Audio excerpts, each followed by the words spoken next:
څلور بچیون مې دي، دوه زامن دوې لرونه. ته چې کومې خبرې کې یا کوم شعر و شاعري کې اشعار ویایې نو دا خو ډېره سخته مبارزه ده، په داسې خو ډېرې کیسې پېښېدلی شي. آیا ته دغه خپل زون یا ژوند د په حواله سره دې څه سوچ کړی دی؟ آیا څه ډور دې محسوس کړی دی چې کیدای شي مو سره څه بده پیښه وشي په راتلونکي وخت کې؟ په ژوند هم د خپل کام یم، هم به مرم د کام سره، تر هر سنگر تر هر ډګر به ځم د کام سره، او هیڅ چاته به سر ټیټ نه کړم، نه خرڅ او نه به ډار شم. واده مې ده په قرآن لاسونه ږدم د کام سره، او په هره خوشحالي د کام له زړه نه خوشحالېږم، خو خدای ګواه شریک یم په هر غم د کام سره. او وزیره ګیلمنه د افغان په ننګ دې مړ شم، له مرګ پس چې یادېږم چم په چم د کام سره. په دې کې د دوا شعرونه دي چې د ښار په هره لار چوکیداران ګرځي راګرځي، د ښار په هره لار چوکیداران ګرځي راګرځي، په غې کې داننه قاتلان ګرځي راګرځي. او دا چا د نمایش ته بارودي مواد راوړي، دا چا د نمایش ته بارودي مواد راوړي، خبر نه دي چې دلته انسانان ګرځي راګرځي. او د غرونو ته د توپې ګولۍ مه ور ولا خوار شي، د غرونو ته د توپې ګولۍ مه ور ولا خوار شي، د غرونو کې شپانه میږې زرکان ګرځي راګرځي.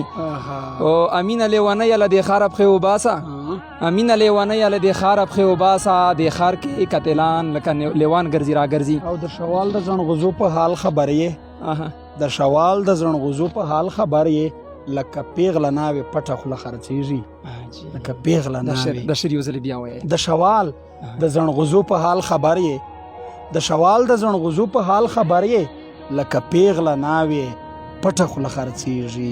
او هلته چې په پټک راتلو د امجد شهزاد صاحب دوه بیتونه مې مخې ته ودرېدل چې ویې ویل چې ډریور دې په ګاډي کې کیني، تاسې ټول راکوز شئ.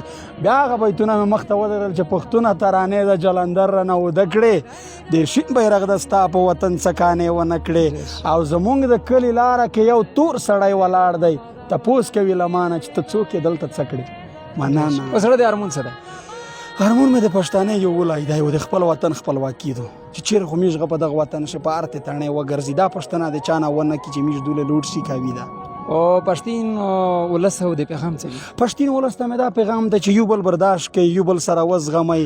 هر سړی پیدا دی خپل خپل کار لره که نه، هر څوک چې د کومو د وطن په ګاټه لګیا دی، ملګرتیا یې وکړي، ملاتړ یې وکړي، د خپل کومو د وطن د ابودې د پرمختګ د پوره د مینې د لیارې د مینې د پلیټفارم نه چاره وکړي، انشاءالله چې وطن ابود شي. کتین کې د نن خو چې میږ وه کومه خپرونه وکړله، ځانګړې خپرونه وه روښانه ستوري د وزیرستان غږ نه ناڅاپي وه، خو که ژوند و انشاءالله ګیلمن وزیرستانی یو ګڼ اړخیز شاعر دی، په مختلف اسناب باندې د چار کړېدو په شاعري شي، که لغات تایدلو ته ډېر شیونه دي، ټپات څه دي به هر حال خو په راتلونکي کې وخت شو روښانه ستوري شو انشاءالله.